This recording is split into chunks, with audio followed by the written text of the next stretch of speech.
Okay, picture this. It's 1790, London. Hmm. And there's this cabinet maker, right? He's grappling with something huge. Just think about the sheer amount of work. Stitching everything by hand. Leather, canvas. Imagine the hours. Absolutely endless. And this cabinet maker, Thomas Saint, he wasn't just thinking idly, was he? He was living it. Exactly. He's working with his hands, probably making furniture, bindings, whatever cabinet makers did back then, all that stitching. Right. So he knows the physical grind, the sheer effort involved. And he thinks, there must be a machine for this. Yeah. The audacity, really, to even conceive of mechanizing sewing back in 1790. It's pretty bold. And his idea wasn't just, vague. He designed this hand-cranked machine. It was meant to pierce the material, leather, canvas, and then draw the thread through, mechanically. And the details he included. Pretty forward-thinking. Totally. He thought of an overhanging arm, to hold the work steady. Yeah, it gives you space underneath. Had a vertical needle bar for that up and down motion, plus a feed mechanism to actually move the fabric along. Which is key, isn't it? For consistent stitches. Right. And even a looper to make the stitch lock like modern machines do. It's kind of mind-blowing. A craftsman dealing with a daily physical problem basically sketches out the core of the modern sewing machine. It really hammers home how innovation often comes from, necessity, doesn't it? Not just abstract thought. Exactly. He wasn't trying to invent the future out of thin air. He was trying to solve a very real, very time-consuming problem in his own workshop. And you have to think about the context. A world where every single stitch was handmade. The potential impact. Immense. Imagine being a sailmaker back then. Or just anyone working with textiles or leather. The hours saved, the sheer volume of work that could potentially be done. Saint's vision was a peek into a whole different way of working. A future automated, in a way. So that's really what we want to dig into today, the story of Thomas Saint. It's one of those initial sparks, often overlooked, but, part of a huge innovation. Yeah, that long journey ideas sometimes take, from concept to, actually changing things. And it makes you wonder, doesn't it? How many other foundational ideas, maybe born from similar practical needs, just got lost. Or never got the credit. Saint's story is like a case study, really, in those hidden origins of tech we just use without thinking. Right. So, okay. Saint has this brilliant design. He even gets a patent, although the description is a bit odd. Something about glue and bookbinding. Yeah, the patent description was famously vague, which probably didn't help. And then it seems like nothing much happened. Pretty much. The invention, despite how clever it looks on paper, just kind of vanished for a while. Why do you think that was? Did he not build it? Or just couldn't get anyone interested? That's the big question. Maybe he lacked the money to build a proper working prototype. Maybe he wasn't a great promoter. We don't really know for sure. So the idea itself wasn't enough. Exactly. It highlights that invention is only part of it, right? Yeah. You need the resources, the market, maybe even just the right timing. The whole ecosystem has to be there. Saint had the brilliant idea, but maybe not that. The surrounding support structure. Seems like it.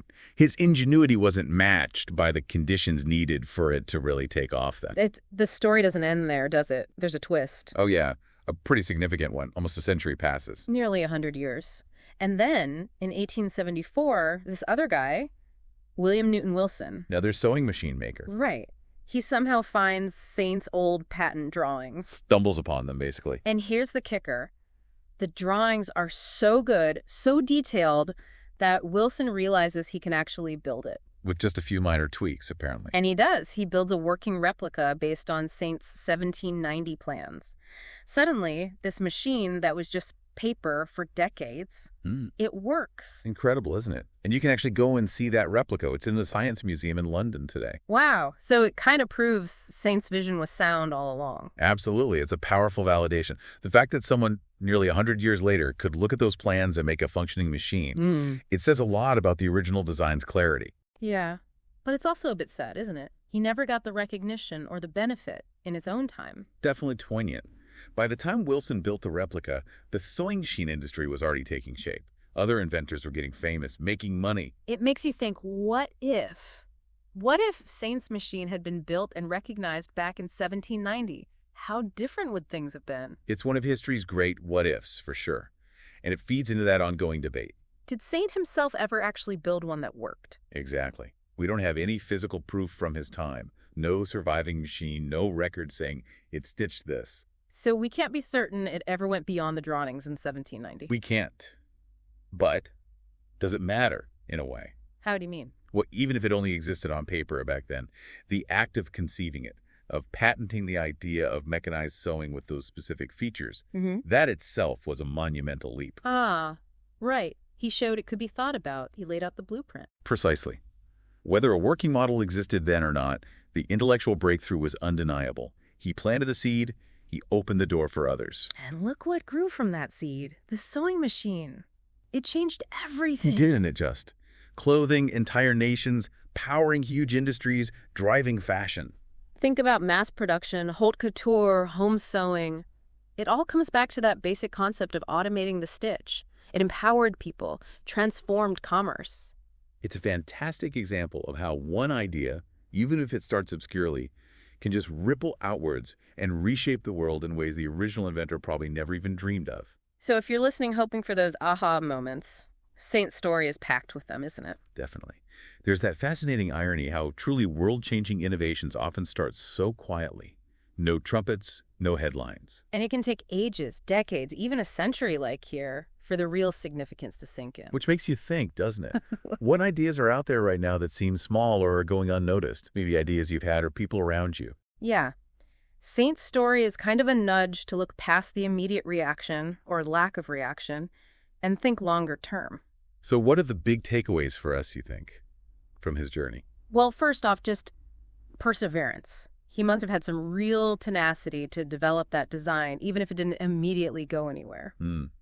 How often do we give up on something if it doesn't get applause right away? Right. What if we stop just short of a breakthrough because the feedback isn't there yet? And then there's the sheer power of visionary thinking. Daring to imagine something completely different. Are we willing to dream beyond what seems possible right now? To plant those seeds for a future we might not even see fully? It's a challenge. And what about adversity? Saint must have faced setbacks. Lack of funds, maybe people thinking he was crazy. Yeah, that quote comes to mind. Difficult doesn't mean impossible. You have to push through. Our challenge is going to define us, stop us, or refine us, make us push harder. And lastly, maybe, legacy. Saint isn't a household name like some later inventors, but his idea had a massive impact. Right. It's about the influence you can have, whether or not you end up famous for it. What mark will we leave? It's like his invention was a seed, like you said, planted in really tough, rocky soil. Yeah, ignored for ages. It seemed like nothing would come of it. But then eventually the conditions were right, someone else watered it, and boom, something huge grew. It makes you think about your own, shelved ideas, those unfinished projects we all have tucked away. Maybe they weren't wrong, just waiting for the right time or the right support. Could be. Doesn't mean the original spark wasn't valuable. So here's something to maybe chew on. That initial silence when you have an idea, that lack of immediate excitement, are you going to let that shut you down? Or are you going to be a bit like Saint? Persevere quietly, maybe? Keep stitching away at your dreams even if no one's watching yet. It's a call to maybe dust off some of those old ideas. Keep going, even through the quiet patches. Because you just never know, do you? That little vision you have today, it might just be the thing that helps reshape tomorrow.